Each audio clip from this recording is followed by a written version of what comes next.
பாஜக எதிர்ப்புல போதுமான அளவு தாவேகா இல்லை அப்படிங்கிறதை முன்வைக்கிறாங்க பலரும். தாவேகா மறுக்கிறாங்க. நீங்க எப்படி பாக்குறீங்க?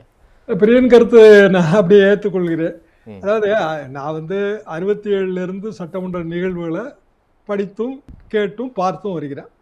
67 அண்ணா வரும்போது நாங்கள் கல்லூரி மாணவர்கள். அப்போ நீண்ட காலமாக இருந்த காங்கிரஸ் ஆதிக்கத்தை உடைச்ச அண்ணா வரும்போது சட்டமன்ற நிகழ்வு பிரிண்ட் மீடியால நீங்க இன்னைக்கு பேசுனீங்கன்னா அவை குறிப்புல இருந்து நீக்கினதெல்லாம் சேர்த்து நாளை மறுநாள் தான் போடுவாங்க. ஆனாலும் நாங்கள் செய்தித்தாள்கள் வழியாக ரொம்ப ஆவலோட படிச்சுட்டு இருந்தோம். 67 இருந்து கிட்டத்தட்ட ஒவ்வொருத்தரும் இருந்து பதில் சொல்றது எல்லாமே ரொம்ப சுவாரஸ்யமா இருக்கும். அப்படிதான் நாங்க இந்த அரசியலுக்குள்ள வந்தோம். அதாவது இளைஞர்களா இன்னைக்கு இந்த நம்ம தம்பிமார்கள் எல்லாம் பேசுறாங்க, மகிழ்ச்சியா இருக்கு. அவங்க விஜய் ரசிகர் மன்றத்துல இருந்து வந்தாங்க, நாங்க எம்ஜிஆர் ரசிகர் மன்றத்துல இருந்து வந்தோம். அவ்வளவுதான் வித்தியாசம். அவ்வளவுதான். அப்போ இது இயல்பு, இந்த பரிணாம வளர்ச்சி இயல்பு. 77 எம்ஜிஆர் வரும்போது எம்ஜிஆர் பத்திரிகைகள் ஆயாச்சு.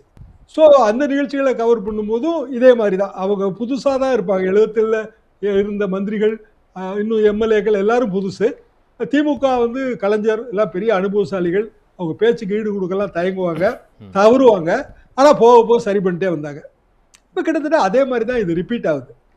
நடுவில் இந்த லைவ்ல நீக்கப்பட்ட பகுதி அது ஒரு டெக்னிக்கல் இஷ்யூங்க, பண்ண முடியாது. 2006 நமக்கு லோக்சபா லைவ் ஸ்டார்ட் ஆச்சு. 20 வருஷம் ஆச்சு அதை பார்க்க ஆரம்பிச்சு. லோக்சபாவும் ராஜ்யசபா சேர்ந்து சன்சார் டிவியா மாறிடுச்சு. ஸோ இப்போ ஃபுல் லைவ் நம்ம பார்க்குறோம். அதுலேயும் நம்ம எதையுமே நீக்க முடியாது. லைவ்ல இந்த வழிபாடு அரசியல் இருக்கு இல்லைங்களா, அதை நம்ம குறைக்கணுங்கிறதா என்னோட கருத்து. என்ன காரணம்னா, இப்போ லோக்சபா ராஜ்யசபால வழிபாடு அரசியல் கிடையாது. ஓரளவுக்கு பாராட்டுவாங்களே தவிர ஒரு குறைந்தபட்சம் ஒரு 3 நிமிடம் 4 நிமிடம் எடுத்து வழிபாட்டு அரசியல் கிடையாது. ஆனால் சௌமியா அவர்கள் ஒரு பாயிண்ட் சொன்னாங்க, எங்க தலைவரை பத்தி நாங்க ஒரு 4 வார்த்தை நல்ல வார்த்தையா பேசிக்கிறோமாங்க அப்படின்னாங்க. ஸோ இவங்களுக்கு இது புதிதாக இருக்கும்போது அப்படி தோணுது. அப்படிதான் நான் அதை எடுத்துக்கிறேன். போக அதை சரி பண்ணிடுவாங்கங்கிறது என்னோட கருத்து. மற்றபடி இதுல எது லேக்கிங் அப்படின்னு நீங்க பாத்தீங்கன்னா, இந்த சட்டமன்றம் லைவ் கொடுக்குறாங்க எல்லாம் சரிதான். எதை நோக்கி போகணும் அப்படின்னா, தாவேகாவோட தேர்தல் அறிக்கையை நிறைவேற்றுவதை நோக்கி தானே போகணும். ஏன்னா அவங்களுக்கு ரோட் மேப் அதானே, ஒரு கட்சியோட தேர்தல் அறிக்கை தான் ரோட் மேப். 5 இயர்ஸ் எடுத்துக்கலாம், தப்பு இல்லை. ஆனால் ஒரு 20% இப்போ நம்ம நிறைவேற்றுவதை நோக்கி போகணும்.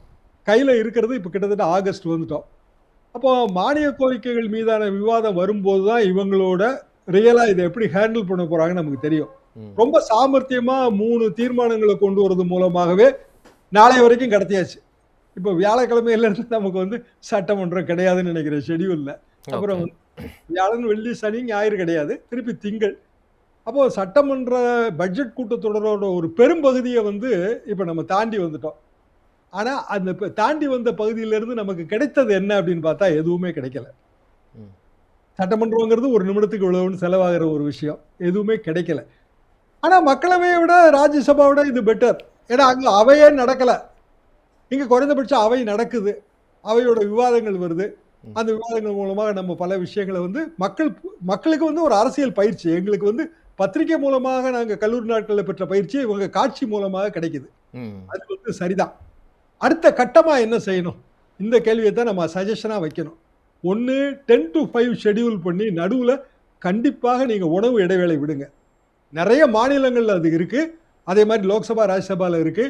10 இருந்து 4 மணி வரைக்கும் டிஸ்கஸ் பண்ணும்போதுங்க மத்தியானம் பாத்தீங்கன்னா அவை பெரும்பாலும் காலி ஆயிருது. அது போக உண்மையிலேயே அது கஷ்டம். 9:30 மணிக்கு ஆரம்பிச்சு நீங்க 4 மணிக்கு முடிக்கும் போது உணவு இடைவேளை இல்லை. அதை விட 10 to 5 ஷெடியூல்ல ஒரு ஃபிக்ஸ்டா உணவு இடைவேளை விட்டுட்டு போயிடலாம். இதை கண்டிப்பாக இவர்கள் கவனத்தில் எடுத்து செய்ய வேண்டியதா என்னோட ஒரு மூத்த பத்திரிகையாளர் கிட்டத்தட்ட ஒரு 50 வருஷமா இதை நான் பாக்குறேன். என்னோட சஜஷன் இதுதான். இப்ப கேமராமேனுக்கு நீங்க இது கொடுக்கணும், அவங்களுக்கு பிரேக் கொடுக்கணும்னு நீங்க ஒரு சஜஷன் கொடுத்தாங்க. கரெக்ட். ஏன்னா நேரலை எல்லா கேமரா பர்சன்ஸும் நின்றுட்டே எவ்வளவு நேரம் பண்ண முடியும். பிரேமலதா சொன்னாங்க. பிரேமலதாமா சொன்னாங்க. அதே மாதிரி உண்மையிலேயே நம்மளோட எம்எல்ஏக்களுக்கு அமைச்சர்களுக்குமே அந்த நேரம் வேணுங்க. முதலமைச்சர் கூட அந்த நேரம் வேணும். ஏன்னா அவருக்கும் பிற பணிகளும் இருக்கும். அப்போ இதுக்காக ஏதாவது அலுவல் ஆய்வு கமிட்டியில இப்போ உடனடியாக செய்ய முடியாது. அடுத்த முறை இதை செய்வதற்கு அலுவல் ஆய்வு கமிட்டியில அவங்க டிசைட் பண்ணணும். இது ஒண்ணு. இன்னொன்னு நேர கட்டுப்பாடு.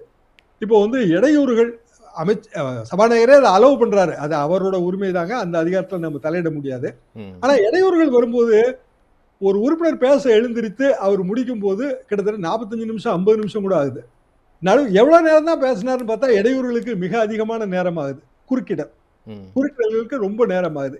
இதை வந்து ஏதாவது ஒரு வகையில ஸ்ட்ரிக்டா வந்து கண்ட்ரோல் பண்ண வேண்டிய ஒரு கட்டாயத்தில் நம்ம இருக்கோம்.